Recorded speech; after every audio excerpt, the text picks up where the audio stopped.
Comunicação da Assembleia, da senhora Francis Caran, coordenadora administrativa da Escola do Legislativo, da senhora Roberta Picussa, coordenadora pedagógica da Escola do Legislativo. Também agradecemos a presença do senhor Walter Xavier, que é diretor de Relações Institucionais da FEComércio Paraná, da senhora Tabata Cristina Ulick, que é servidora na Assessoria Especial de Juventude. A nossa palestrante de hoje, Andréa Gozzetto, é cientista política especializada em relações governamentais, lobby e advocacy. É doutora em Ciências Sociais pela Unicamp, 2004, e mestre em Sociologia Política pela Unesp Araraquara, 1998. Cursou o pós-doutorado em Administração Pública e Governo pela Escola de Administração de Empresas de São Paulo, da Fundação Getúlio Vargas. Atua como consultora e é coordenadora acadêmica executiva do MBA em Economia e Gestão, Relações Governamentais, e do curso de curta duração Advocacy e Políticas Públicas, Teoria e Prática, do Programa de Educação Continuada da Fundação Getúlio Vargas.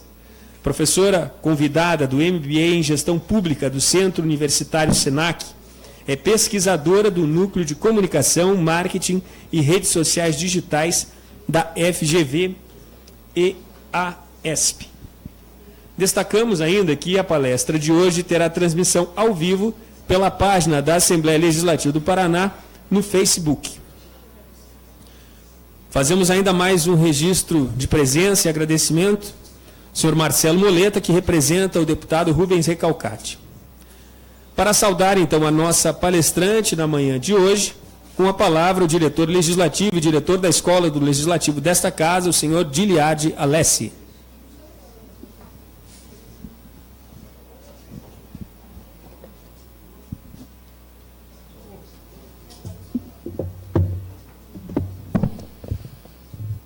Bom dia a todos.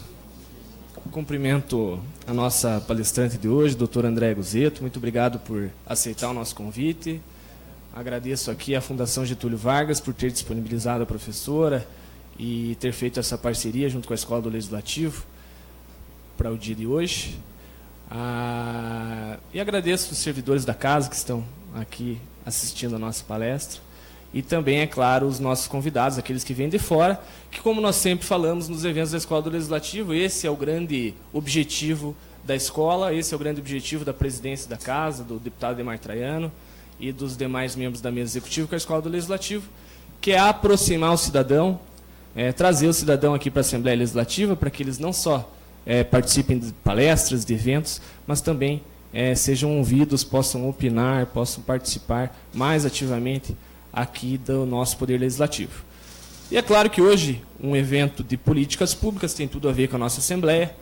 A Assembleia com as suas funções de legislar, de fiscalizar e especialmente de representar a população, é claro que tem tudo a ver com políticas públicas. E é por isso que a teoria é muito importante para nós que somos assessores aqui da casa, para que nós tenhamos conhecimento da teoria, para que possamos certamente melhorar na prática aqui, nestas funções, especialmente na legislação, na fiscalização e na representação. Política pública não só ela deve ser criada, mas ela deve ser acompanhada, ela deve ser avaliada, muitas vezes ela deve ser alterada ou até mesmo cancelada. Então é por isso que este evento é tão importante. E desde já eu quero dizer que este mês de março, nós não teremos só este evento, nós teremos mais dois, então nós teremos um mês de março bem ativo aqui na Escola do Legislativo, e é claro que já estão todos convidados. Peço que acompanhem o site da nossa Escola do Legislativo e acompanhem os eventos e façam as suas inscrições. Nós teremos mais um evento no dia 13, em parceria com a Defensoria Pública, onde vai ser lançado o núcleo da Defensoria Pública de Criança e Adolescente, e com uma palestra aqui, e também no dia 27 de março, o Controlador-Geral do Estado, o Dr. Carlos Eduardo de Moura, também vai fazer uma palestra aqui sobre ética pública. Então estão todos convidados e quero, claro, que todos acompanhem o site da Escola do Legislativo, que, como sempre, eventos gratuitos, eventos de qualidade, eventos abertos à população. E é claro que eu tenho que agradecer, por fim, aqui a FGV e as nossas coordenadoras, a Francis e a Roberta, por ter realizado este evento, mas um evento que também não tem custo para a Assembleia Legislativa. Então, são só custos indiretos, com servidores, com cerimonial, então, e o espaço público, é claro. Então, agradeço mais uma vez e vamos à palestra da doutora Andréa.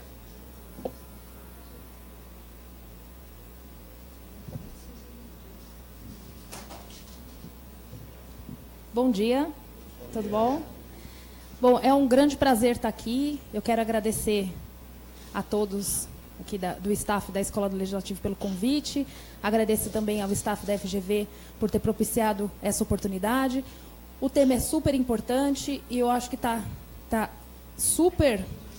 Ah, ele me explicou.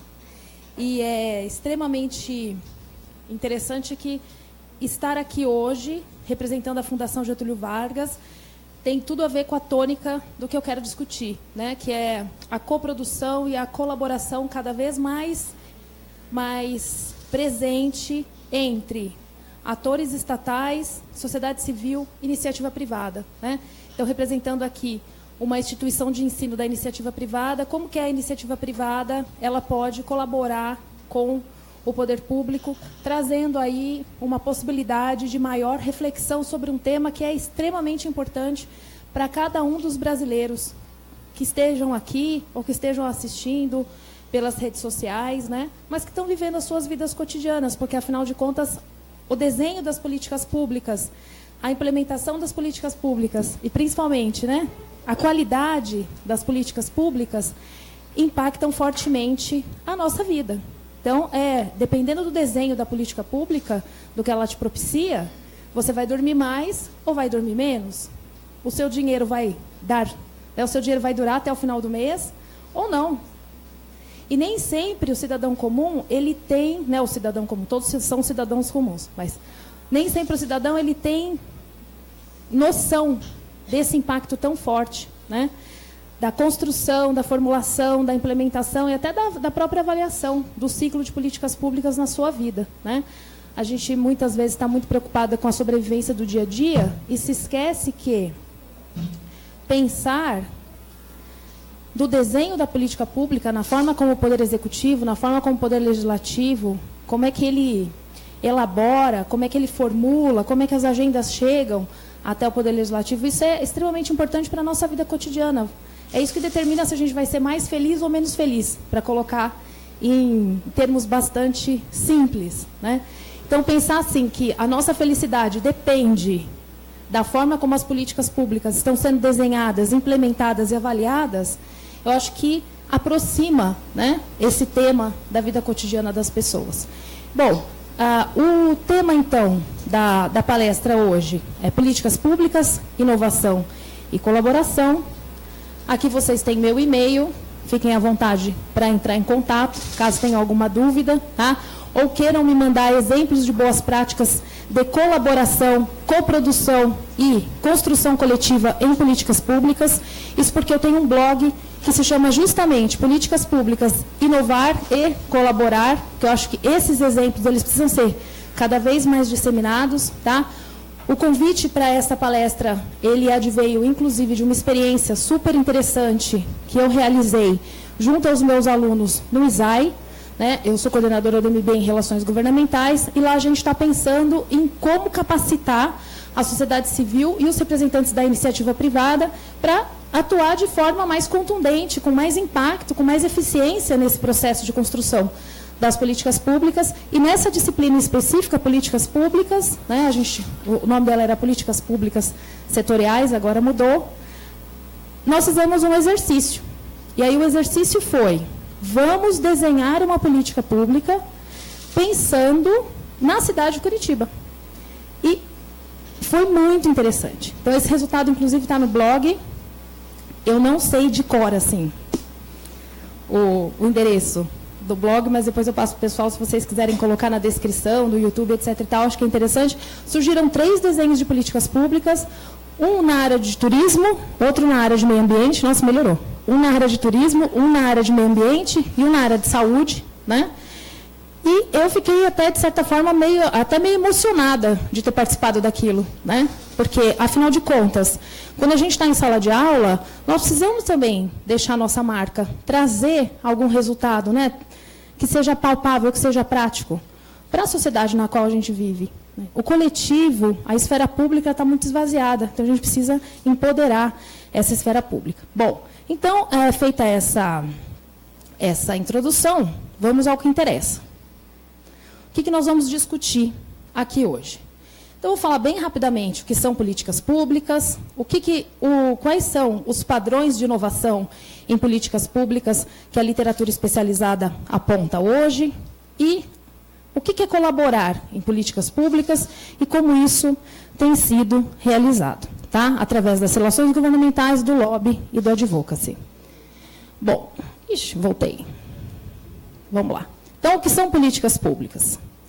Em primeiro lugar, quando você pergunta para qualquer pessoa, o que é uma política pública? Algumas respostas elas surgem, né? Respostas do senso comum. É alguma coisa que tem a ver com o governo. Então, porque a política é pública, então quem faz essa política é o governo. É o Estado e o governo em ação. Muito bem, quer dizer tudo e não quer dizer nada, né? Que tipo de ação é essa e como que essa ação se coloca? Ou são atividades que partem do Estado e como que o governo executa essas atividades. Percebe que é tudo relacionado ao Estado ou ao governo. Onde é que está a sociedade civil? Onde é que está a iniciativa privada? Neste conceito, nesta concepção do senso comum, a sociedade civil e a iniciativa privada, o mercado, não comparecem. Tá? Muitas vezes, por quê, gente? Porque a gente tem uma tradição autoritária no Brasil, né? Durante a ditadura militar, que durou aí mais de 20 anos, nós tínhamos um modelo de gestão pública muito centralizador, muito centralizado. Então, realmente, o Estado e o governo davam as regras e construíam as políticas públicas da forma como eles bem entendiam, sem a mínima interação com a sociedade civil e o Estado. E a gente carrega ainda essa tradição autoritária. Tá? Então, muitas vezes, a sociedade civil e a iniciativa privada não sabem que podem influenciar, ou acham que podem influenciar, mas também não sabem como fazer isso. E muitas vezes a gente vê, eu tenho uma experiência prática bastante grande, a gente vê membros do próprio poder público que nem sempre aceitam de bom grado esta tentativa de influenciar o desenho das políticas públicas. Isso tem uma relação muito profunda com essa tradição autoritária, mas também com o tipo de democracia que se estabeleceu no Brasil, né? O Brasil é um país em que parece que nós paramos nas etapas do desenvolvimento democrático, nós paramos na primeira. A gente delega poder muito bem. As eleições são um grande sucesso. Sucesso impressionante, né? De público, reconhecidas no mundo inteiro, as eleições mais rápidas, a apuração mais rápida. Mas é a qualidade da democracia, a qualidade das decisões que são tomadas no cotidiano. Como é que os parlamentos funcionam? Qual a inter-relação dos parlamentares com a sociedade civil e a iniciativa privada? Muito bem. Então, quando a gente pensa em construção de políticas públicas, a gente tem que pensar numa concepção moderna de política pública, que passa bem longe dessa concepção, então, do senso comum, eu vou mostrar para vocês. Tá? Quando nós estamos falando de políticas públicas, existem duas perspectivas que podem ser trabalhadas. Uma perspectiva mais política e uma perspectiva administrativa. Se a gente vai se debruçar sobre os livros acadêmicos, a perspectiva administrativa é a que fala mais alto. Tá? Então, o que é uma política pública? É o conjunto de projetos, de programas e atividades governamentais. Tá? Ponto. Isso é política pública. Inclusive, existem alguns textos que dizem o seguinte, que é política pública tudo que é feito pelo Estado e pelo governo. Ótimo. Sem a mínima participação da sociedade civil e da iniciativa privada, então. Muito bem. Só no ato das eleições? É só esse momento que a gente vai participar? Para consolidar a democracia no Brasil é insuficiente. Não dá. Tem que participar mais e tem que participar melhor. E está todo mundo numa curva de aprendizagem. Né? Então, para mim, o melhor sentido, né, o melhor conceito de políticas públicas é entender a política pública como conflito de interesse. Mas brasileiro não gosta de conflito. Você falou em conflito, a hora que você vê uma manifestação, a hora que você vê as pessoas se organizando, a hora que uma organização da sociedade civil, ela vem para dentro da Alep, por exemplo, para reivindicar alguma coisa, aquilo é conflito. A pessoa se sente acuada, fala, nossa, é o conflito. Democracia é conflito, queridos. E não sou eu que estou dizendo isso. Democracia é conflito desde que os modernos pensam em Estado, governo e política, tá? Se vocês forem ler Maquiavel, que escreveu em 1513, ele vai dizer que democracia é conflito. Então, conflito é, sim, muito bem-vindo quando se trata de sociedades democráticas. Mas como é que eu articulo esse conflito? Como eu organizo esse conflito? Como eu entendo esse conflito? O que tem de bom nesse conflito? O que tem de bom nesse conflito são as vozes dissonantes. Já não dizia Nelson Rodrigues que toda unanimidade é burra? É isso. Então, o conflito é muito bem-vindo. Por isso que eu gosto de trabalhar com essa noção de política pública como conflito de interesses. Até porque, olha só, quando a gente está aqui nesse planeta, ó, no planeta democracia. No planeta democracia, a sociedade civil ela é composta por diversos grupos, cada um com suas ideias e suas visões de mundo, e o tempo todo, esses grupos de interesse, sejam eles da sociedade civil, sejam eles da iniciativa privada, eles estão debatendo, estão conversando com o governo em algum nível. E aí é que a gente chega no ponto nevrálgico da questão. O que eles estão fazendo? O que esses grupos estão fazendo? Como é o nome técnico disso? É lobby e é advocacy. E, por incrível que pareça, esses termos, assim como políticas públicas, chegaram no Brasil muito tardiamente. Eu me lembro até hoje, eu gosto de contar essa história para os meus alunos, porque eu acho que é anedótica. Realmente chega até a ser uma piada. Mas a primeira vez que eu ouvi falar na palavra lobby, eu já tinha 27 anos, estava terminando o mestrado. E foi um cientista político italiano que trouxe essa discussão para o Brasil. Até então, eu nunca tinha ouvido falar nisso. E na boa, foi legal, porque eu não tinha o grande preconceito que a maioria das pessoas tem com relação a esse termo, ainda hoje, né? Eu fiquei muito chocada. Eu falei, como que pode alguém que fez ciências sociais, depois fez mestrado em sociologia política, nunca ter ouvido falar em lobby? Uma atividade regulamentada nos Estados Unidos desde 1946.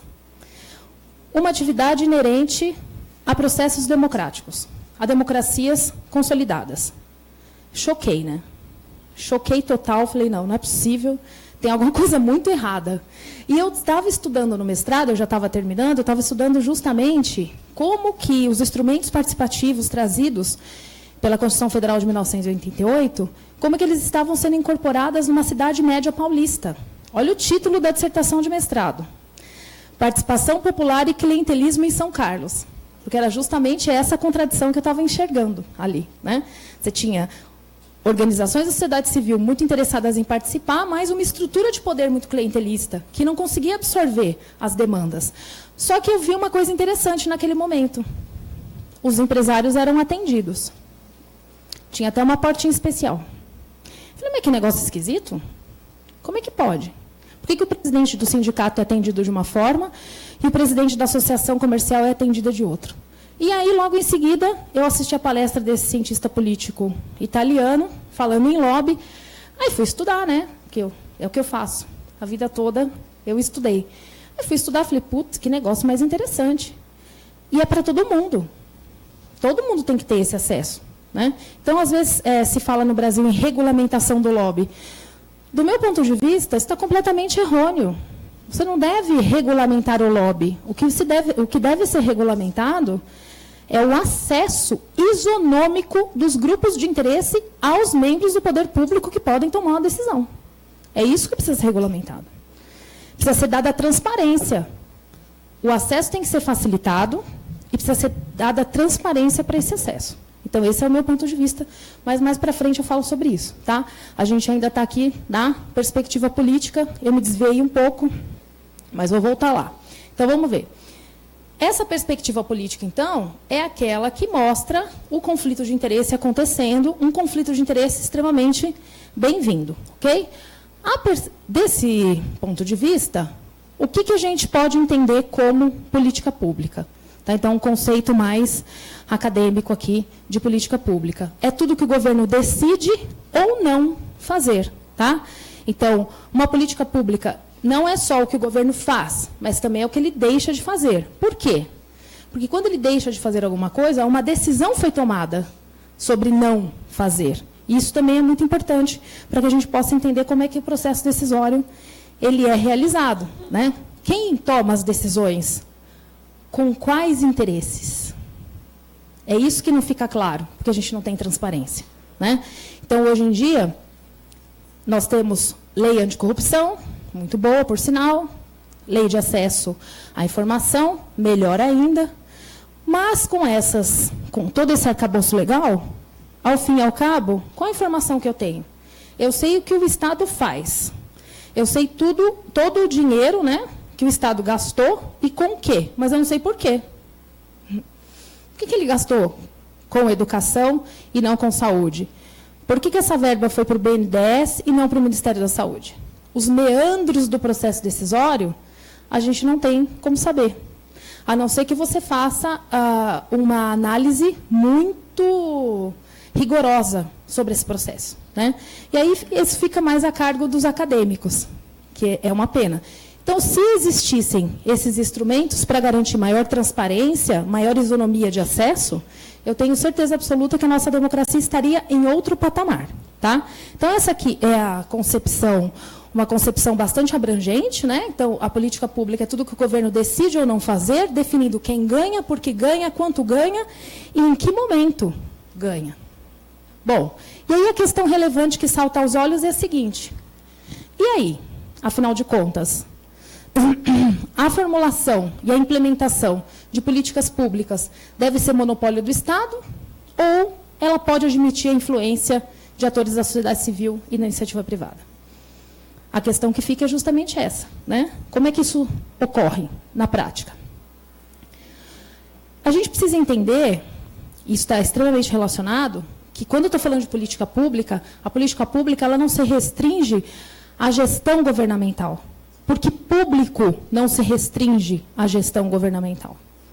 Então, hoje em dia, todos os estudos mais avançados, mais modernos na área de políticas públicas, eles vão levando a gente para a busca, para o alcance da noção de interesse público. Então, a política pública, ela deve estar, na verdade, em busca de alcançar o interesse público. Como que isso vai ser feito? Obviamente, com coparticipação e com a maior colaboração possível entre os atores. Tá? Então, veja só. Que atores são esses?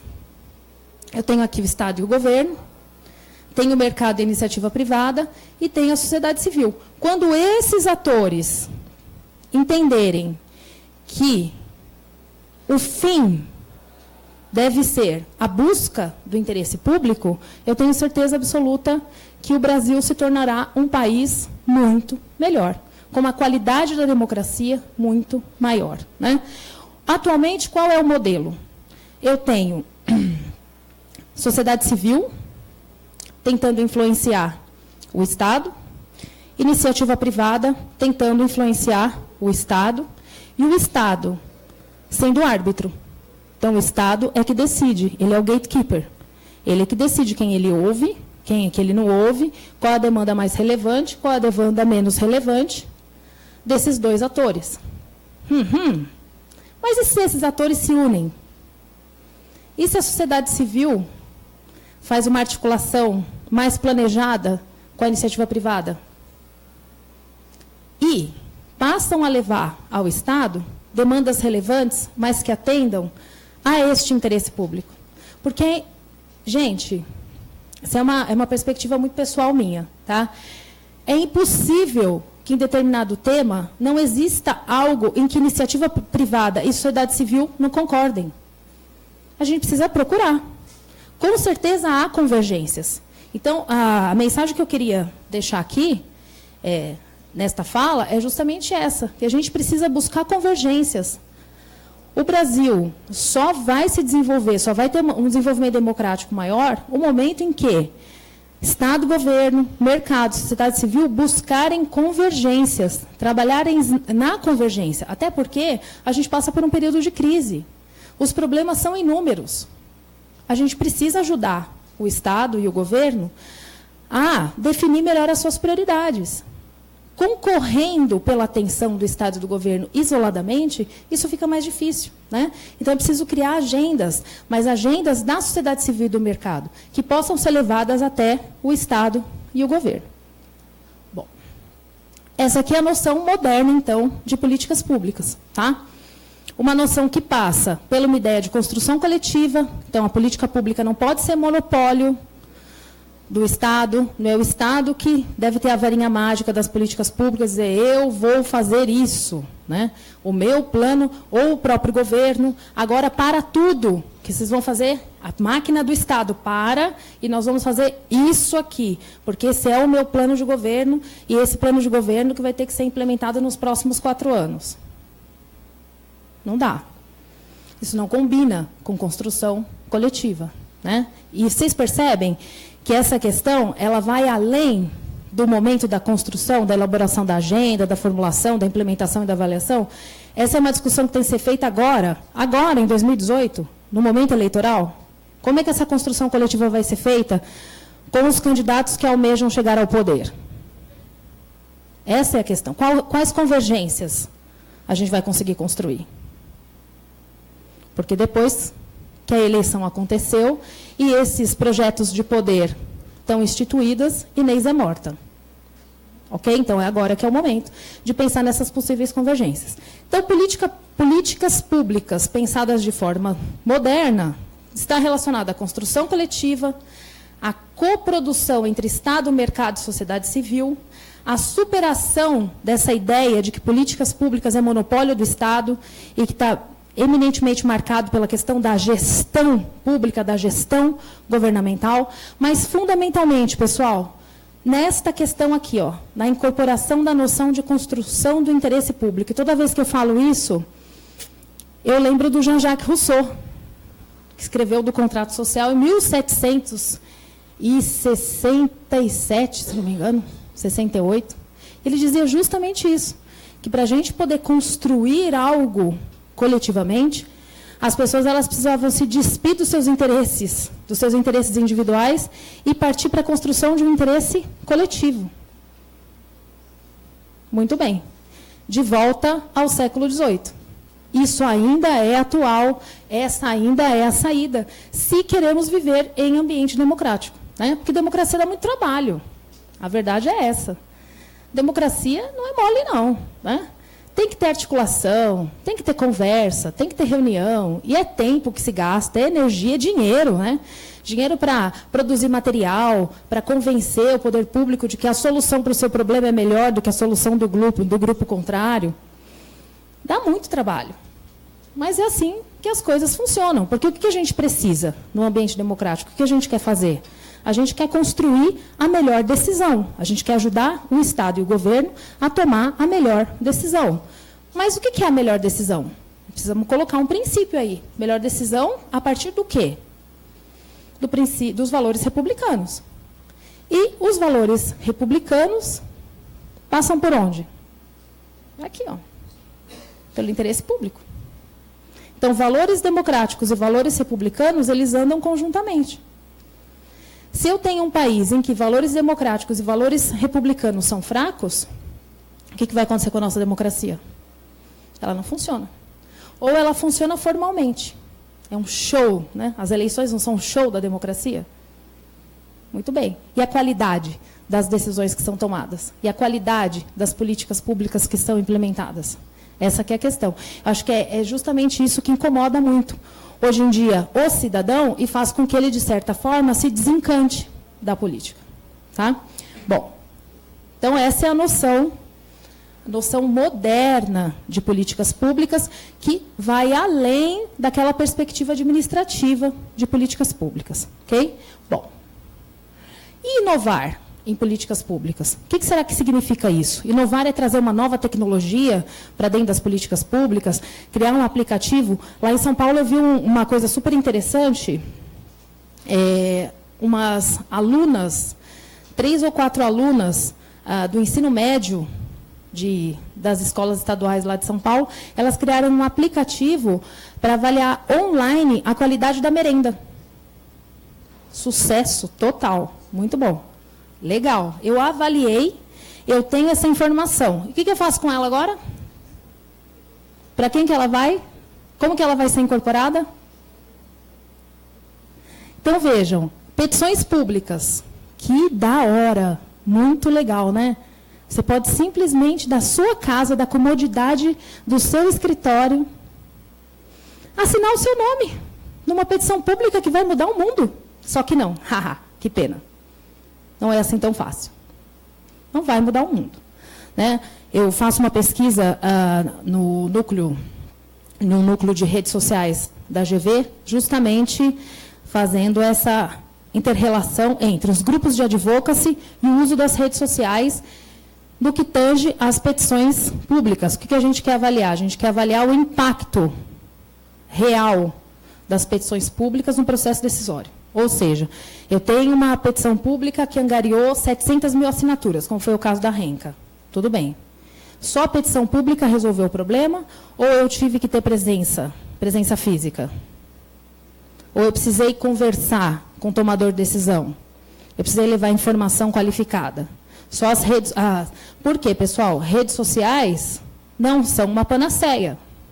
É só um instrumento, como qualquer outro. É um instrumento de tecnologia. Então, quando a gente está falando de inovação em políticas públicas, a palavra inovação está muito relacionada à pesquisa e desenvolvimento e está muito relacionada à tecnologia. Pois é, eu acho que eu vou decepcionar um pouco vocês. Inovar em políticas públicas, por incrível que pareça, é voltar para o básico. É o back to basics. É procurar aquela política pública que faça sentido. Para quem? Para a realidade. Eu preciso trabalhar no aspecto territorial mais local. Eu preciso incentivar a construção coletiva, a coprodução com a sociedade civil e o mercado. E eu preciso privilegiar políticas simples, que utilizam poucos recursos, mas que se mostram eficazes. Então, quando você se debruça sobre a literatura e vai observar o que é que dá certo e o que é que não dá certo, inovar em políticas públicas está relacionado com esses padrões. E não é nada mirabolante, não é nada sensacional, nada que por exemplo, vá necessitar bilhões de reais aplicados. Algo que funciona muito bem e responde aos anseios da população e cria maior sinergia entre o representante e o representado, por exemplo, é planejamento por bairro.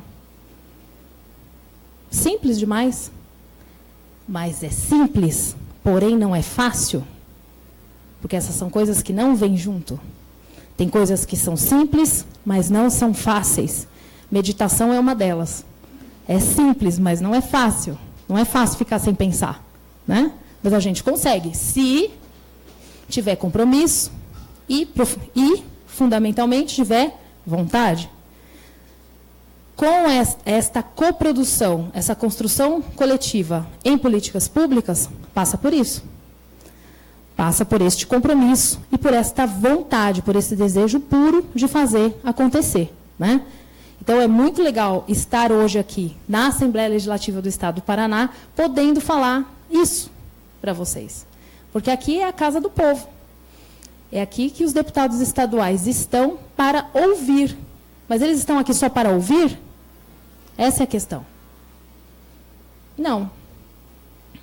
Se não houver um relacionamento de longo prazo com esses deputados, se efetivamente eles não quiserem se relacionar com os representados, se eles não quiserem buscar essas convergências, esses padrões de inovação aqui, eles nunca vão acontecer. E vejam só, por que é tão importante que esses padrões de inovação, eles ocorram? Porque a gente tem desafios enormes ainda no que tange a políticas públicas. nós ainda não conseguimos superar, por exemplo, o combate à desigualdade. Isso é uma questão que está clara, está dada. Basta sair de carro em qualquer cidade brasileira, independentemente do seu porte. Você vai ver a desigualdade social na sua cara, tá? Precisamos ainda alcançar a universalização. Existem políticas públicas que ainda não estão universalizadas, tá? Mas eu preciso alcançar a universalização, mas preciso também respeitar a diversidade, porque a sociedade civil é plural, ela é diversa. Então, eu tenho que construir políticas públicas que atendam a gênero, que atendam a etnia, que atendam a faixa etária. Tudo isso precisa ser também levado em consideração, tá? E a grande pedra no sapato, que do meu ponto de vista é a questão mais nevrálgica, mas isso é suspeito, né, porque eu trabalho com isso há quase 20 anos, é a minha grande paixão, é só sobre isso que eu falo, que eu penso, que eu escrevo, desde 1999, então eu sou muito suspeita para falar, tá? Mas é isso, como garantir maior participação e controle social. Mas o que é esse controle social? A gente vai falar sobre isso um pouquinho mais para frente. O controle social, gente, não é do ponto de vista da conformidade, para verificar se o poder público está cumprindo a lei. Não é isso. Controle social no sentido de levar a sua demanda, de fazer com que sua demanda seja ouvida e seja colocada em prática, de aprimorar as políticas públicas já em curso. A gente tem uma mania no Brasil, né? Tudo precisa ter uma lei nova. Por que, santo Deus? Já tem lei demais. O que a gente precisa fazer é que as leis sejam executadas, né? O Brasil, acho que é o único país do mundo que uma lei pega ou não pega. Meu santo Deus, a lei tem caráter erga omnes, ela obriga. Isso não existe. Pois é. Então, essa é uma questão que precisa ser enfrentada, né? O controle social nesse sentido, um controle social mais propositivo, gente. Não é poder, a gente não está falando de poder de polícia, de diligência, de Tribunal de Contas, de Ministério Público. A gente está falando de controle social no sentido de acompanhar o que o governo vem fazendo, o que o Estado vem fazendo. Aquela política pública está chegando no seu bairro? Ela está chegando no seu bairro da forma como ela deveria chegar? Você sabe quais são as políticas públicas que estão sendo implementadas lá no seu bairro? Que o Estado, queridos, ele é praticamente onipotente, onipresente, está em todos os lugares. Desde o primeiro momento que você acorda e abre os olhos de manhã até a hora que você deita, o Estado está lá de alguma forma. Ele está na energia elétrica, na água encanada, no Wi-Fi, está em todos os lugares. Quem vive sem Wi-Fi hoje? Ninguém. Quem vive sem WhatsApp hoje? A grande crise mundial seria, uma grande crise instalada no Brasil seria o fim do WhatsApp. Isso seria uma grande crise, né? Então, vejam, o Estado está na nossa vida de forma muito presente nesse sentido. E a gente precisa ter um controle para isso. Bom, no entanto, se a gente pudesse sintetizar quais são os desafios relacionados a políticas públicas hoje, o desafio é esse aqui. É aumentar a quantidade de políticas públicas, mas, fundamentalmente, melhorar a sua qualidade. Esse é o grande desafio. Sinteticamente, de uma síntese dos grandes desafios, do grande desafio das políticas públicas no Brasil, é esse aqui. Eu preciso aumentar a quantidade e melhorar a qualidade ao mesmo tempo, tá? Políticas públicas de educação. A gente já avançou muito. Não há como dizer que isso não é verdade, tá? Principalmente no que tange à avaliação dessas políticas públicas. Hoje nós temos provas nacionais que conseguem informar os membros do poder público como que determinada política pública, qual é o impacto, né, qual é a eficácia e eficiência dessa política pública, mas ainda é preciso fazer muito mais. E é por isso que essa sinergia entre Estado, iniciativa privada e sociedade civil ela é tão importante. Porque nem sempre o que o poder público acha que vai resolver o problema está relacionado à real necessidade da sociedade civil e do mercado. Então, do que eu estou falando aqui? Ao fim e ao cabo. já faz, nossa mãe do céu, como eu falo, já faz mais de meia hora. Eu estou falando de uma coisa, é uma palavrinha simples. Diálogo. É isso. É uma relação dialógica. Hoje a sociedade civil fala e o poder público responde. Né? Responde. Tem que ter canais de comunicação. Não é fazer propaganda das suas ações, mas é comunicar-se com a sociedade civil. Ter um canal aberto para que esse diálogo ele seja possível. Tá? Então, é nesse sentido, essa é a minha crítica às petições públicas. As petições públicas ela é uma via de mão única. Ela vai e leva a demanda. Mas e depois?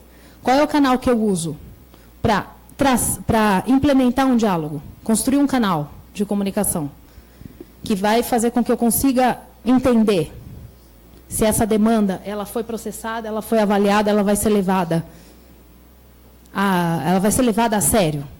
Vai ser transformada numa ação, porque a gente não quer transformar em política pública. Transformar em política pública é executar determinada ideia. É conversar sobre essa ideia chega, né? E aí é o ciclo das políticas públicas. Eu nem vai dar tempo de falar sobre isso. Mas lá, o ciclo das políticas públicas. Uma ideia chega, essa ideia é debatida. Essa ideia tem que ser executável. Então, eu tenho que transformar em ações executáveis, que depois vão ser implementadas e depois avaliadas e monitoradas. E se não tiverem dado certo, a gente muda tudo e começa de novo. Esse é o ciclo de políticas públicas. Se eu só levo a demanda e não existe esse canal de comunicação, como é que esse ciclo funciona? Ele funciona, mas ele funciona de forma imperfeita. A gente precisa que esse ciclo seja perfeito. Tá? Eu estava comentando ontem, os finlandeses construíram uma constituição pela internet. Mas a Finlândia é do tamanho de Sergipe. Tudo bem. Né? Mas a gente pode se inspirar nesses modelos transformadores e fazer alguma coisa que seja bastante importante. Então, a gente já falou dos padrões de inovação. Vocês perceberam que se trata de coisas que são simples, mas não são fáceis. Ok? E aí, vamos falar sobre o que realmente interessa. Como é que essa colaboração ela vai acontecer na prática, no dia a dia da sociedade civil? Tá? Como é que eu construo esse diálogo?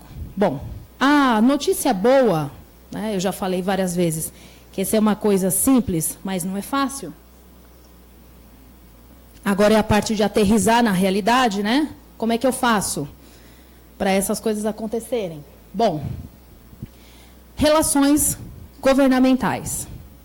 Relações governamentais hoje é uma grande tendência para que eu consiga contribuir para a consolidação da democracia. É impossível que uma empresa privada ou uma organização da sociedade civil consiga ter impacto na sua área sem que ela se relacione de alguma forma com o governo ou com o Estado. É impossível. Nenhum cidadão consegue viver em sociedade sem se relacionar de alguma forma com o Estado e com o governo. Certo? Muito bem. Para empresas e para associações setoriais, sindicatos, movimentos sociais, partidos políticos, ONGs, OCIPs, fundações, institutos, eu preciso ter uma equipe dedicada para fazer isso. Eu preciso de energia, eu preciso de tempo, eu preciso de equipe especializada e eu preciso de dinheiro para fazer, para ter impacto. Para não ser intuitivo, para não ser feito de qualquer forma. Ok? Então, eu preciso ser capaz, a minha organização precisa ser capaz de identificar a oportunidade e também identificar risco, principalmente para as empresas, risco regulatório. Muitas vezes, existem algumas ideias que são sensacionais, são incríveis. E o Estado começa a pensar, o governo começa a leva essa ideia começa a ser executada, e no meio do caminho se percebe que essa ideia que parecia tão sensacional, ela pode simplesmente extinguir todo um setor econômico de atuação. Causar desemprego e etc. e tal. E é assim, e aí a gente, quando você pensa em extinção de um setor econômico de atuação, você está pensando fundamentalmente em duas coisas. Extinção de empregos e também de impostos. Isso impacta a sociedade civil e também o Estado e o governo, percebem? Porque é um ciclo, é um todo integrado. Então, eu preciso pensar no ciclo como um todo. Bom, os membros do poder público, eles, cotidianamente, eles são levados a pensar numa série de questões. Você tem que tomar as decisões mais ímpares, as mais diversas, possíveis e imagináveis. Basta pegar a pauta do dia aqui da Assembleia Legislativa. E um dia se decide de, sei lá, de saúde, educação, transporte, habitação, até nanotecnologia. São as questões mais diferentes. Um deputado estadual, um vereador, um deputado federal, um senador, ele não tem expertise suficiente para tomar a melhor decisão sobre esses assuntos tão variados. Então, ele precisa de ajuda. Quem que vai subsidiar com informações qualificadas esses membros do poder público? Eu estou falando, inclusive, dos membros do próprio Poder Executivo. A sociedade civil e o mercado. Porque os especialistas estão aqui. O Estado e o governo não podem ser especialista em tudo. Mas, se eu tenho uma organização, se eu dirijo uma organização não governamental que trabalha com uma doença super rara, quem sabe sobre aquela doença super rara sou eu. Eu e os membros dessa organização não governamental. Por outro lado, se eu atuo no ramo automobilístico, quem entende tudo sobre o setor automobilístico e os impactos sobre o setor automobilístico é a empresa que eu represento. Então, eu preciso levar essas informações. Só que essas informações elas precisam ser bem recebidas. Então, é uma curva de aprendizagem, né? A sociedade civil e o mercado precisam entender que eles podem levar essa informação para os membros do poder público, que isso é bem-vindo, que isso é importante, que isso é legítimo. Vocês vão ver que é legítimo, consta na nossa Constituição. E os membros do poder público precisam abrir esse canal de comunicação com a sociedade civil, com o mercado. Eu estou falando de uma política de portas abertas, de transparência. É nesse sentido o controle social. Percebem? Então, relações governamentais, acho que você tem uma coisa que deveria estar na moda, eu acho que até está, né? São relações governamentais. Lobby está na moda, advocacy está mais na moda ainda, né? Eu coordeno um curso de curta duração em advocacy em São Paulo, da Fundação Getúlio Vargas em São Paulo, que está super top of the pops. Por quê? É top of the pops? Porque a sociedade civil quer incidir politicamente e quer fazê-lo da forma correta. Né? E o que significa fazer da forma correta? Ser ouvido, ser levado em consideração. Falar, todos nós podemos falar. Eu posso pegar aqui um cartaz, escrever tudo o que eu quiser, ficar parada aqui na frente da entrada dos carros da Alep com o meu cartaz. Eu estou falando. Se vão levar em consideração o que eu estou dizendo ou não, são outros 500. Tá? Então, esses cursos de capacitação na área de relações governamentais, lobby e advocacy que eu coordeno, tem esse sentido. A gente pode falar, mas tem a forma correta de falar, você precisa saber identificar para quem você vai falar, com quem você vai falar, a forma que você vai entregar a informação. E, fundamentalmente, quem são os outros atores que podem te ajudar a levar essa mensagem para os membros do poder público? Porque o caráter particularista não pode ser mais o único. Né? Vamos lá pensar? Interesse público. Se eu estou falando de políticas públicas, se eu quero colaborar com esse ciclo de políticas públicas, eu tenho que ter em mente o interesse público. Tá? Mas vamos passar agora para uma parte aí um pouquinho mais teórica. Eu quero explicar para vocês direitinho o que são essas coisas. O que são relações governamentais, o que é lobby, o que é advocacy. Tá? Qual a diferença entre uma coisa e outra? E vou mostrar para vocês também alguns exemplos de boas práticas em relações governamentais, lobby e advocacy. Então, vamos ver. Bom, em primeiro lugar, colaborar é legítimo. Quem que diz que colaborar é legítimo? A Constituição Federal. Aqui, ó. Inciso 4º, inciso 9º. Liberdade de manifestação de pensamento, expressão da atividade intelectual, artística, científica e de comunicação, petição aos poderes públicos, olha lá, em defesa de direitos ou contra a ilegalidade ou abuso de poder, liberdade de reunião, liberdade de associação para fins lícitos. O que é isso? Do que eu estou falando? Da atuação da sociedade civil e do mercado junto aos membros do poder público. Tá? Então, eu preciso de regulamentação do lobby? Não. A Constituição já mostra isso. Tem uma série de outras legislações que vão dando suporte para essas atividades. O que a gente não tem é uma única peça legal que sintetize tudo isso. Seria interessante? Sim. Mas, mais uma vez, o mais importante mesmo é que a gente garanta acesso isonômico a todos os grupos de interesse aos membros do poder público de forma transparente. Então, se eu encontro determinado deputado, eu estou falando aí de direito ao contraditório, eu estou falando de controle mútuo, tá? Então, se deputado tal atende um grupo de interesse que defende determinada causa, ele também deveria atender o interesse contrário, a causa contrária. Tá? Hoje em dia, a gente tem condições, por conta das TICs, de fazer com que isso aconteça de forma bastante clara, bastante rápida, inclusive, tudo online. Bastava, por exemplo, que eu tivesse um portal de agendamento, um portal aberto de agendamento de reuniões com os deputados estaduais. Isso vai pegar contato informal? Não. Obviamente não. Esse é um dos grandes desafios para a transparência. Tá? Mas eu acho que já resolve muita coisa, já ajuda bastante. Ok? Então, aqui, ó, pessoal, a Constituição Federal nos ajuda muito a entender que relações governamentais, lobby e advocacy é legítimo. Como os grupos de interesse colaboram? Através das relações governamentais. Fazendo o quê? Lobby e advocacy. O que são relações governamentais? Então, primeira questão. Qual é o conceito de relações governamentais? Quando eu estou falando de relações governamentais, estou falando do quê? O próprio nome da atividade aí, ele já me ajuda. São relações.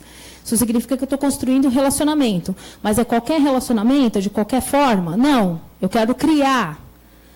Mas, sobretudo, eu quero manter um relacionamento com os membros do poder público que podem tomar decisões sobre o meu interesse, sobre a causa que eu defendo. Que tipo de relacionamento é esse? Ele é um relacionamento sólido, ele é um relacionamento de longo prazo. Então, eu quero criar um vínculo duradouro. Como é que eu crio um relacionamento? Na minha vida prática aqui. Eu tenho um amigo. Como é que eu me mantenho amigo dessa pessoa a vida toda? Ligando para ele de vez em quando, só quando eu preciso de alguma coisa? Não, né? Todo mundo adora esse tipo de amigo, né? Que só te liga quando precisa de um favor. É ou não é? Familiar, então, nem se fale. Esse a gente até bloqueia no WhatsApp. Quando vê a ligação, nem atende. Certo? Muito bem. Relacionamento entre sociedade civil, mercado e membros do poder público, é a mesma lógica. Eu preciso ter um relacionamento sólido, construir vínculos duradouros. E o que eu levo para esse membro do poder público? E trago para dentro da minha organização? Informação. É isso que eu tenho. Né? Agora, é uma informação de qualidade. É uma informação que foi produzida de forma rigorosa. Né? Nós não seremos aqui inocentes. Não vou dizer que a minha organização não vai levar para os membros do poder público algo que seja mais importante para mim, para defender o meu interesse, para defender a minha causa, porque eu não sou tão poliana assim. Ok? Mas eu preciso, em algum momento, eu preciso tratar essa informação com muita honestidade. Então, eu preciso dizer para o membro do poder público, olha, o que interessa deste assunto para a minha organização é isso. Só que existe toda essa discussão aqui. Né? Porque senão o membro do poder público, ele fatalmente saberá que existe muito mais entre o céu e a terra do que julga a sua vã filosofia, e aí a sua reputação vai para o espaço. E na área de relações governamentais, lobby e advocacy, a coisa mais importante é a reputação. Então, quando você consegue construir uma reputação, um profissional ético, transparente, e que entende muito de determinado assunto e leva as melhores informações, todo mundo vai querer te acessar, sempre. Tá? Na área de relações governamentais, lobby e advocacy, o cara que está na crista da onda é aquele que recebe pedidos de informação por parte do membro do poder público. E não aquele que fica lá batendo de porta em porta, pedindo, pelo amor de Deus, para ser atendido, tá? Então, isso é construção de reputação. Eu tenho uma informação, a informação que eu tenho é qualificada, ela é de boa qualidade e as pessoas clamam por essa informação.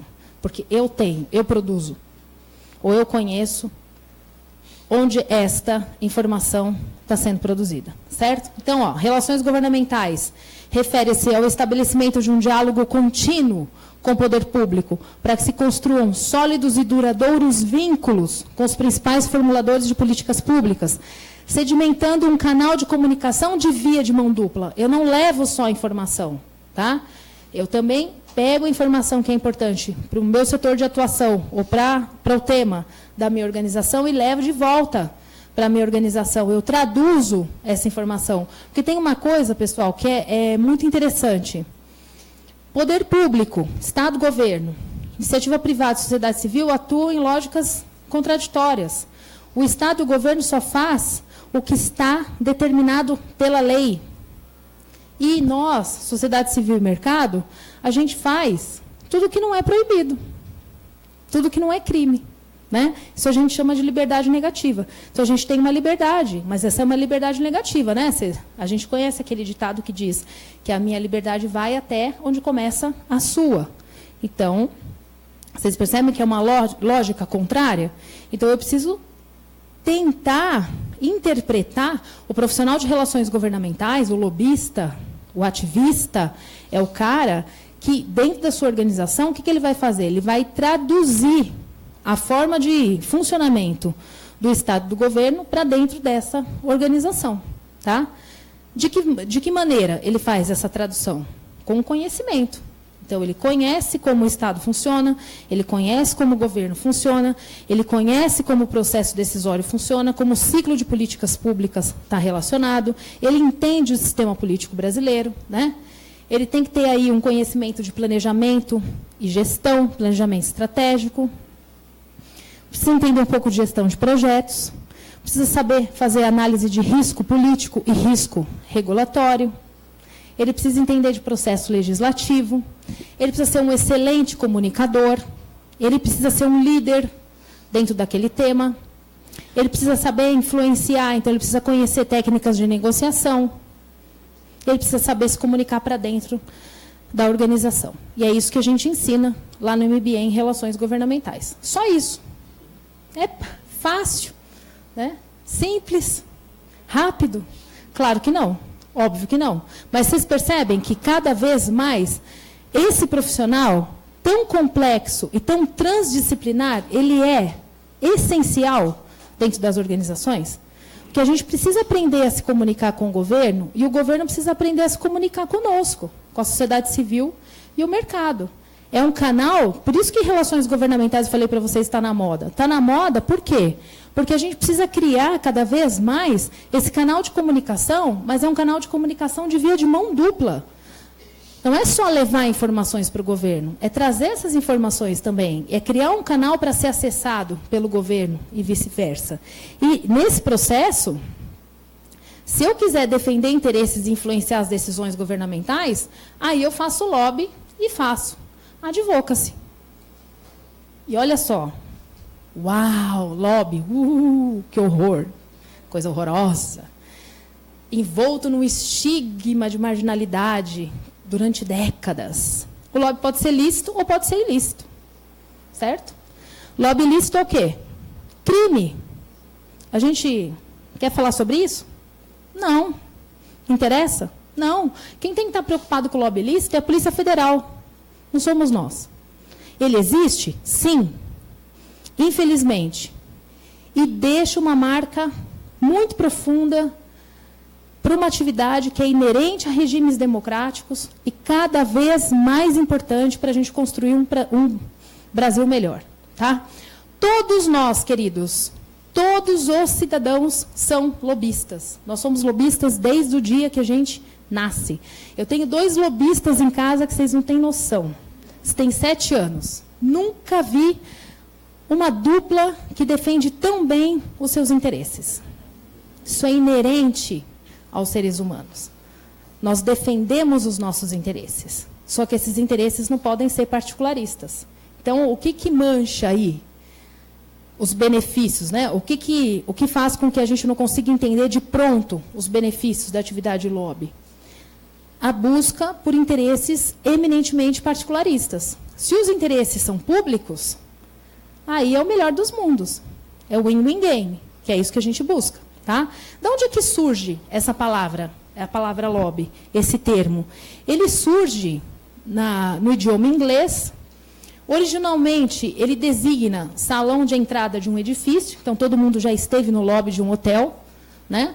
Com o tempo, ele passa a indicar a ação de indivíduos que esperavam pelos tomadores de decisão políticas nos salões de entrada dos edifícios em que esses se hospedavam ou trabalhavam, com o objetivo de abordá-los e apresentar-lhes seus pleitos, já que essas pessoas, esses cidadãos, eles não possuíam acesso às mesas de negociação. Tá? Então, eles tinham que ficar no lobby esperando o tomador de decisão passar. A hora que o tomador de decisão passava, eles iam lá e colavam no cara. E papapá,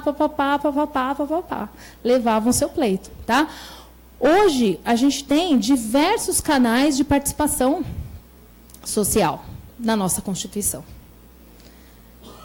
E o lobby é uma atividade que deve ser realizada junto a esses canais de participação social, ok? Nos Estados Unidos, ele passa a ser utilizado na sua acepção política por volta de 1840, em nível nacional. Mas tem uma história, né? Tem a parte anedótica da coisa, que aí conta a lenda que existia um presidente chamado Ulysses Grant, lá nos Estados Unidos, e ele ficava sempre hospedado num hotel que chamava Hotel Willard. E ele gostava de tomar um whisky antes do jantar. Então, as pessoas que não tinham acesso à mesa de negociação, não conseguiam marcar uma agenda formal com o presidente, sabiam que ele tomava um whisky todo dia antes do jantar, o que faziam? Iam para o lobby do Hotel Willard tentar conversar com o presidente antes do jantar dele, antes dele se recolher. E esse presidente começou a chamar essas pessoas de lobbyists, ou seja, aquele que o acessava no lobby do hotel.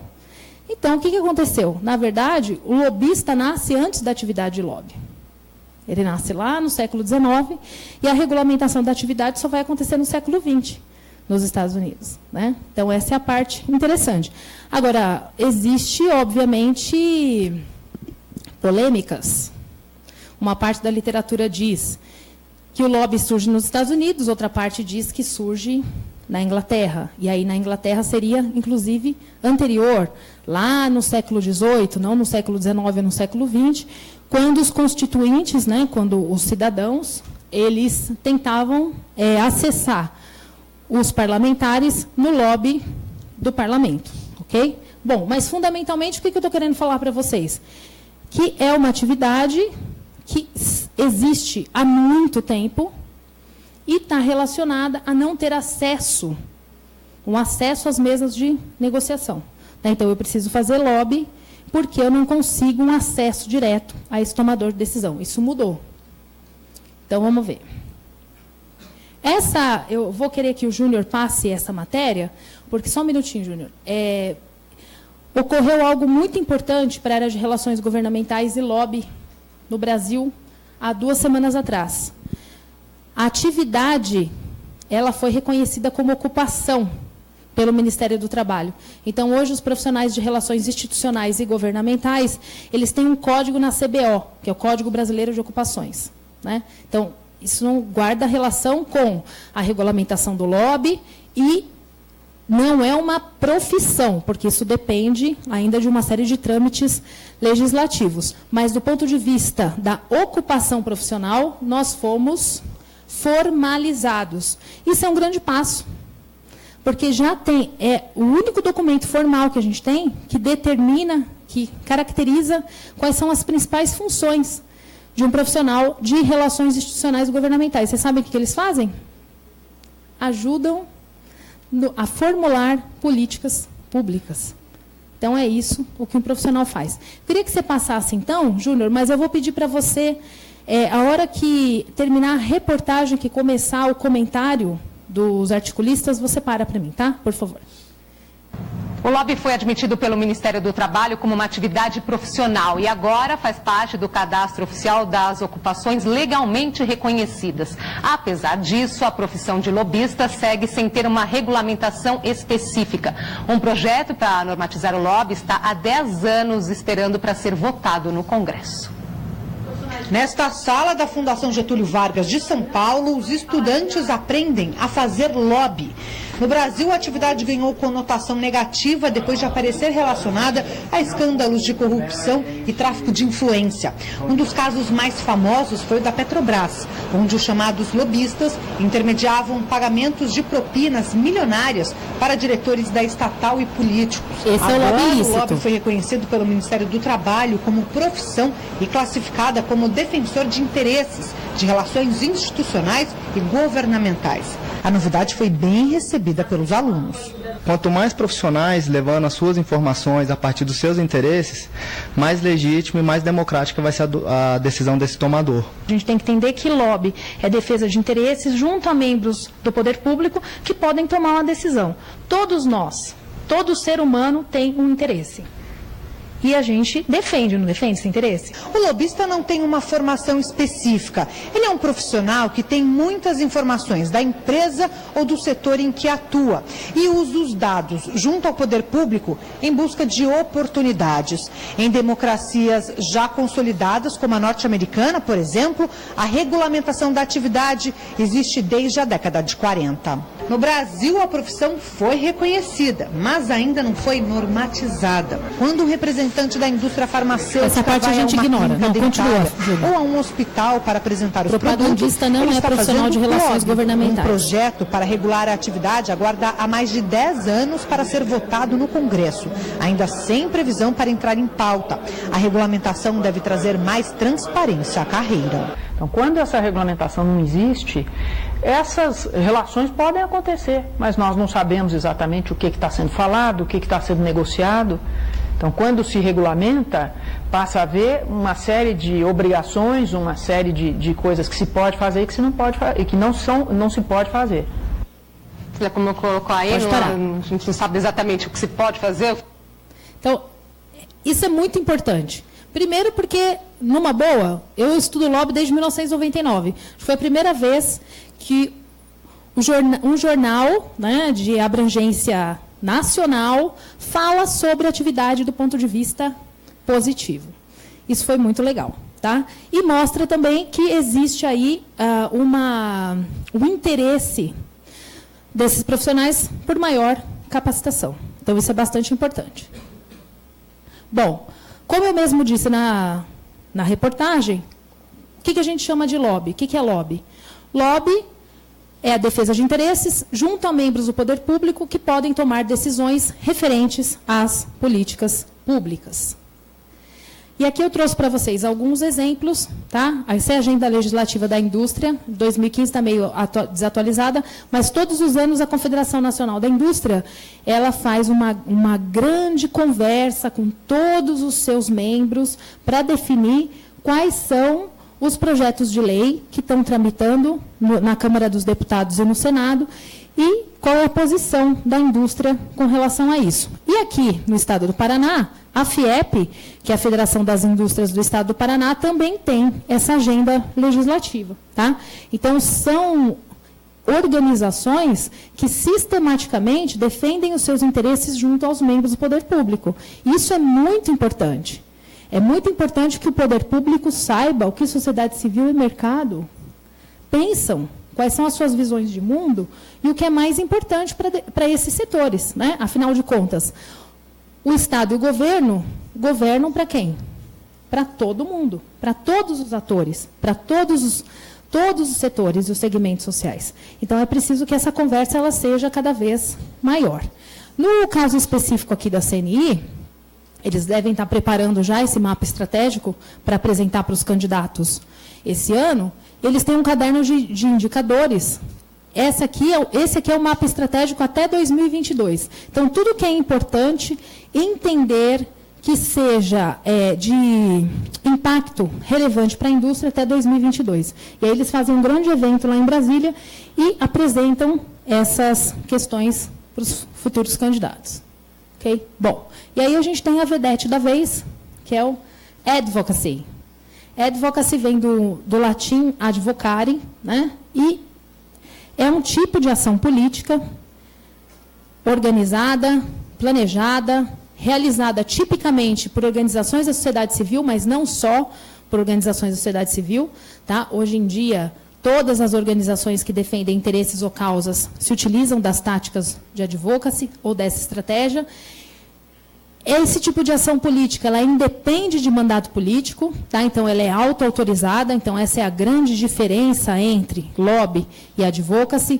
No lobby, na grande maioria das vezes, eu tenho um contato direto, mas eu vou falar sobre isso, eu tenho um contato direto com o tomador de decisão e eu represento uma organização já instituída, previamente instituída, tá?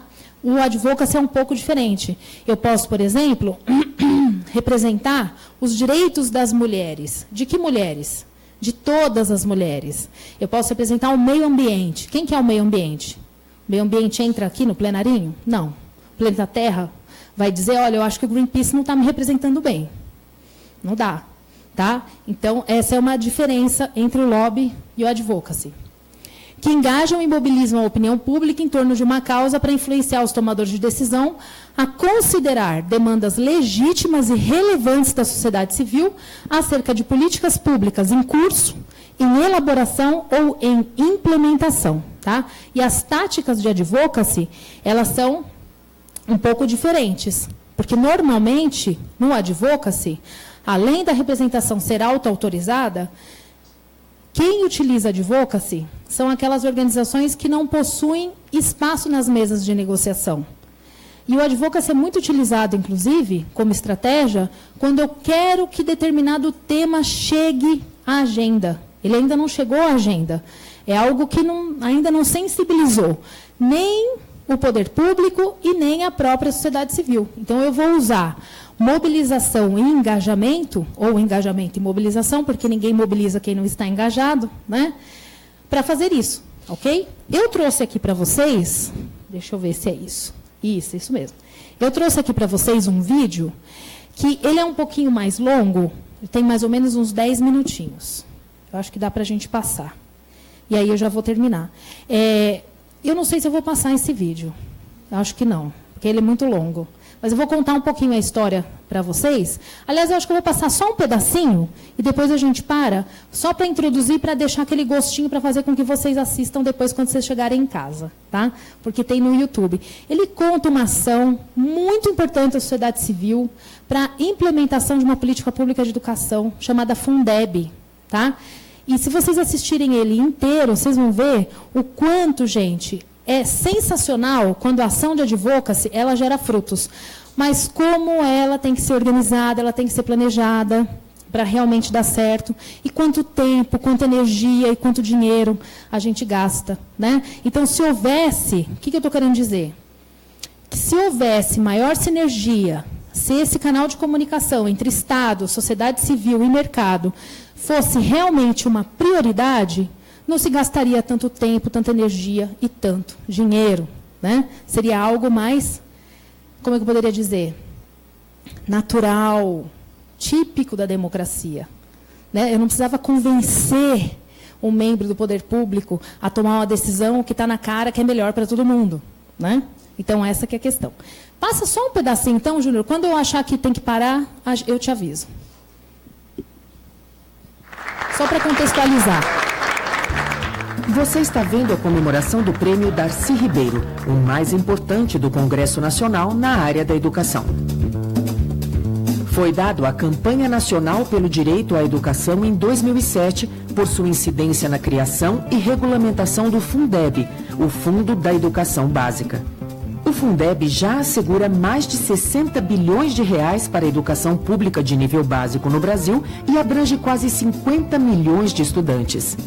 Quem vê essa cena pensa que sua aprovação foi fácil, mas não foi. Coordenada pela campanha, a sociedade civil conduziu um intenso debate no Legislativo, apoiou, mas também combateu as propostas do governo federal, construiu amplas parcerias e procurou despertar a atenção de toda a opinião pública. A Constituição Brasileira de 1988 assegura a educação como direito de todos e dever do Estado e da família.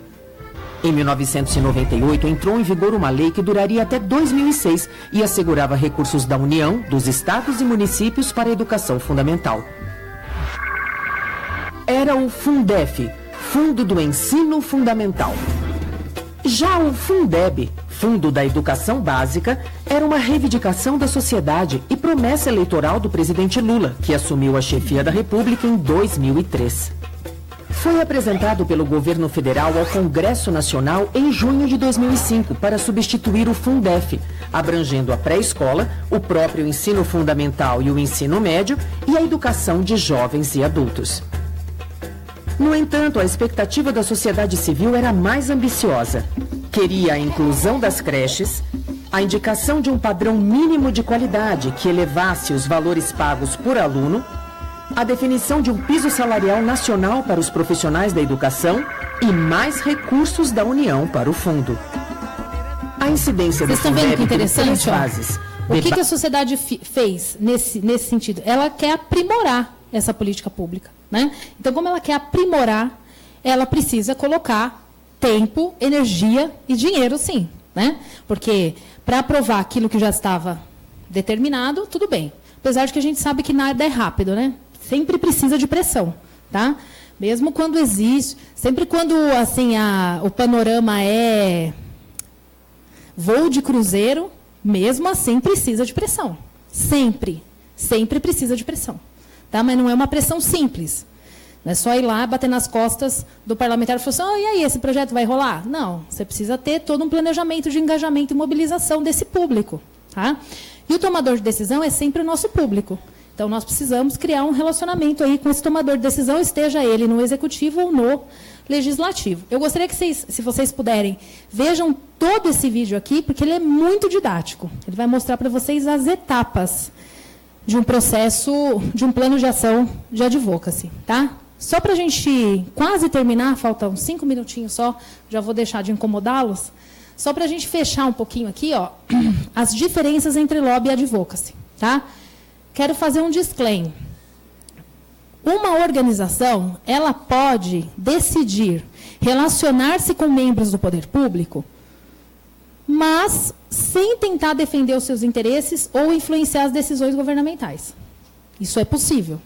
Eu só tenho um canal de comunicação aberto, eu quero que o governo me conheça e eu quero conhecer o que o governo está fazendo. Beleza. Quando eu decido defender e influenciar, aí eu preciso partir para um outro nível, tá? Eu preciso partir para o nível do contato. Um contato indireto ou um contato direto. Então, o que a literatura norte-americana ela assinala? O lobby, ele é composto por estratégias e táticas que vão privilegiar contatos diretos com o tomador de decisão. Enquanto a advocacy privilegia contatos indiretos. Quando a gente ouve falar em lobby, porque o passado sempre condena, né? Se pensa, obviamente, em defesa de interesses particularistas, tá? Enquanto que, quando se fala em advocacy, são só aquelas causas que são impossíveis de ser contrárias, né? Meio ambiente, direito das mulheres, direitos humanos, fim do tabagismo, né? Ou seja, causas que visem o interesse público ou o bem comum. No lobby, eu faço pressão direta sobre o tomador de decisão.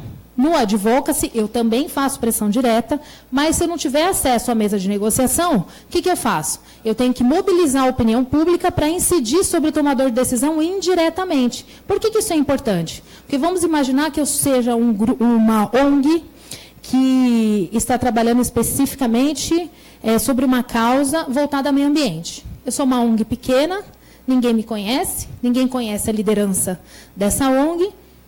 Eu tenho uma causa muito interessante, muito importante, mas eu não sei por onde começar, eu não criei ainda uma reputação, né? Então as pessoas não sabem se a informação que eu levo é uma informação qualificada, é uma informação fidedigna, se ela tem uma fonte rigorosa.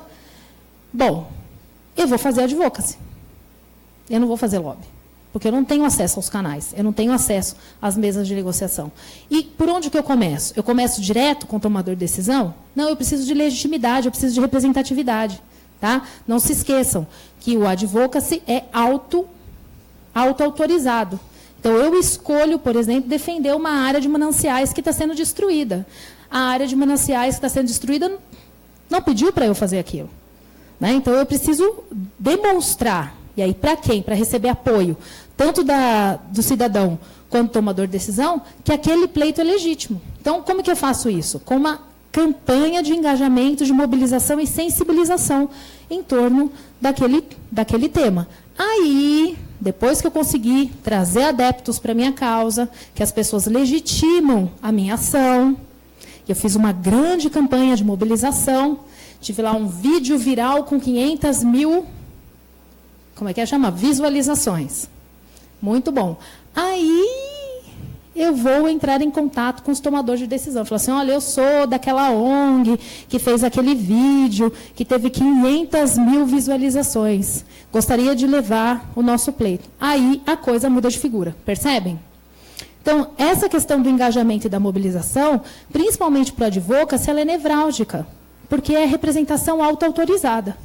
Isso já não é uma questão para associações setoriais, para sindicatos, associações de moradores de bairro, tá? Porque eles são representantes daquela localidade ou daquele grupo de pessoas, certo?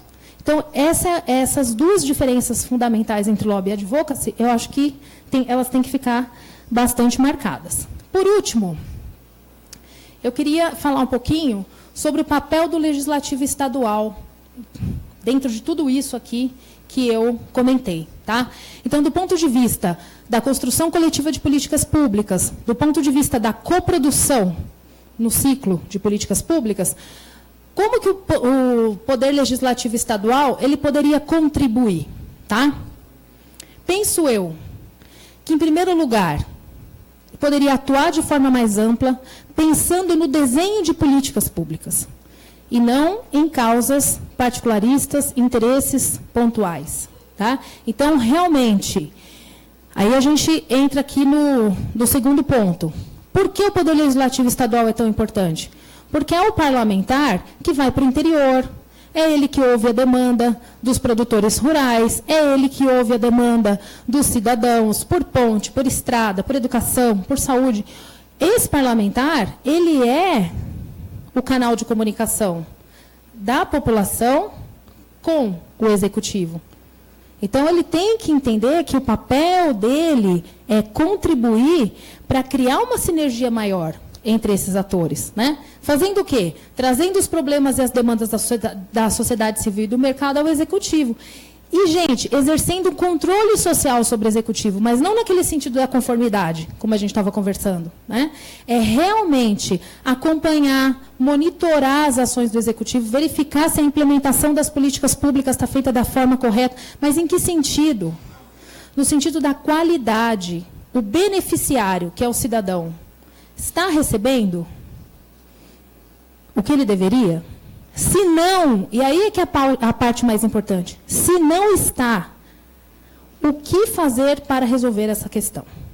É melhor, é preciso, então, por exemplo, criar um observatório de políticas públicas aqui dentro do Poder Legislativo Estadual, dividido em temas, cada grupo de deputados cuidando de uma área específica de políticas públicas. É preciso fazer, por exemplo, uma parceria com universidades locais, para que essas universidades possam ajudar os parlamentares a pensar sobre esses temas, sempre com vistas a aprimorar o desenho dessas políticas públicas. Entendeu? Penso eu que o Poder Legislativo precisa se descolar um pouco da pauta eleitoral.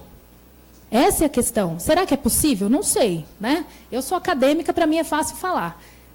Mas isso é importantíssimo para a construção da democracia.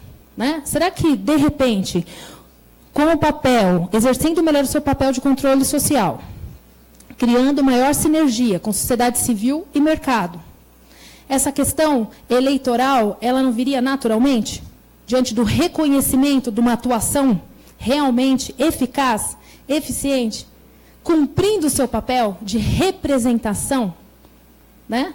Eu acho que essa é a questão nevrálgica e esse é o meu recado. Agradeço muito pela paciência de vocês. Muito obrigada. Bom dia.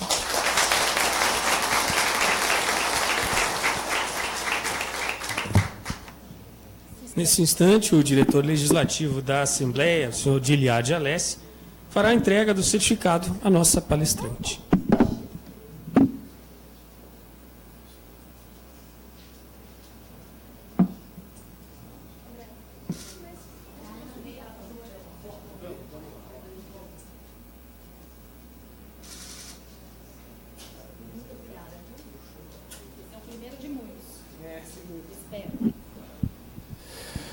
Bom, então eu agradeço muito pela brilhante palestra, doutora Andréa Gozzetto, agradeço a todo mundo que compareceu a esta palestra.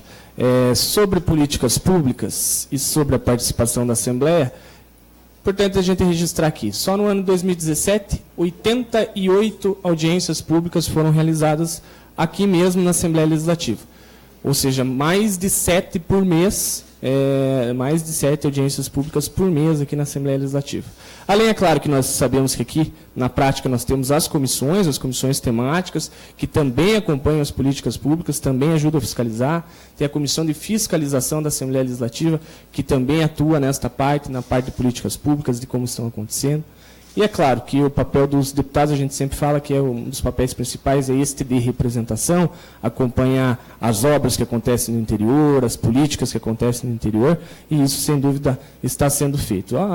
E aqui na prática, professora, a todo momento vem sindicatos, sociedade civil, a OAB, ontem mesmo o CRO estava aqui, o sindicato dos odontologistas esteve aqui, tiveram para eles, na avaliação deles, tiveram uma grande vitória no processo legislativo, foram recebidas as empresas que também atuam nesta área. Então, aqui na Assembleia Legislativa, acho que a gente acho que é uma boa avaliação que nós temos aqui da Assembleia, porque sempre estão as portas abertas dos gabinetes, todo mundo sabe que aqui os gabinetes estão sempre abertos e todo mundo pode entrar. Então, para a gente finalizar, eu também deixo disponível aqui a tribuna do nosso plenarinho, para alguém que quiser fazer alguma contribuição, ou alguma pergunta para a professora, ou alguma sugestão para nós da escola. Então, a gente também vai fazer o sorteio do livro, a professora vai fazer o sorteio do livro, e nós estamos disponíveis para perguntas ou para contribuições. É claro, com no máximo 1 minuto a manifestação, para a gente evitar. Tem que ir até aqui para falar no microfone, para sair. Hoje nós estamos ao vivo pelo Facebook e está sendo gravado também pela TV Assembleia para transmissão depois.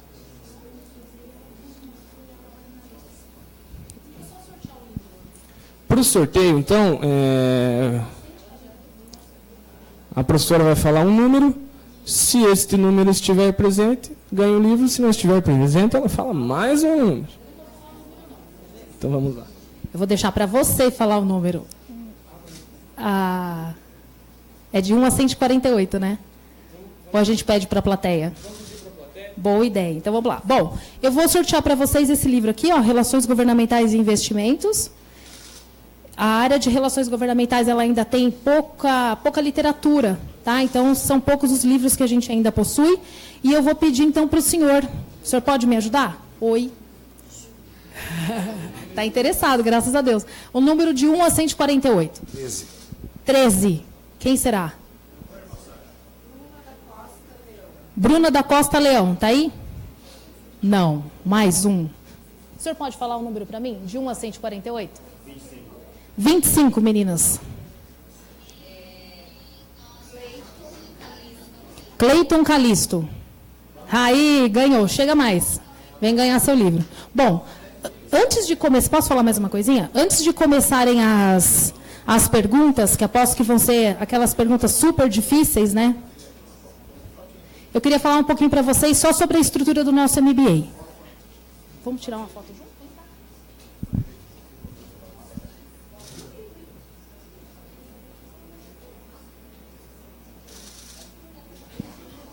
Parabéns, boa leitura.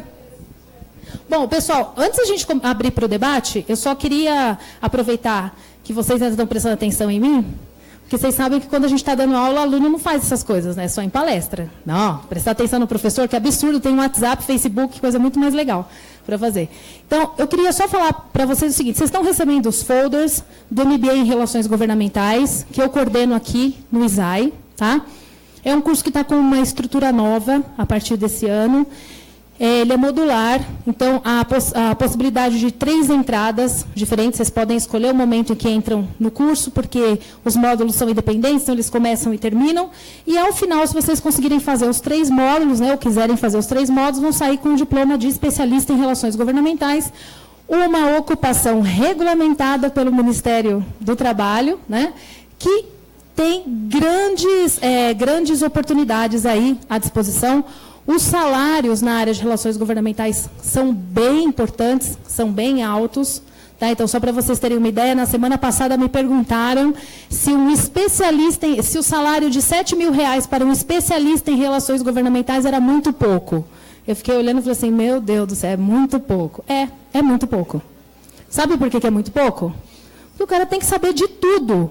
De tudo. É uma coisa assim muito impressionante. Então, se vocês entrarem no site do ISAI para dar uma olhada nas disciplinas, vocês vão ver que a gente tem 3 módulos, o estratégico, o político institucional e o de comunicação. Tá? Então, é um profissional completo, que ele vai saber desde sistema político, sistema tributário, processo legislativo, orçamento, que isso é muito importante também. Nós, brasileiros, desconhecemos o orçamento da União. E de onde é que vem o dinheiro para as políticas públicas?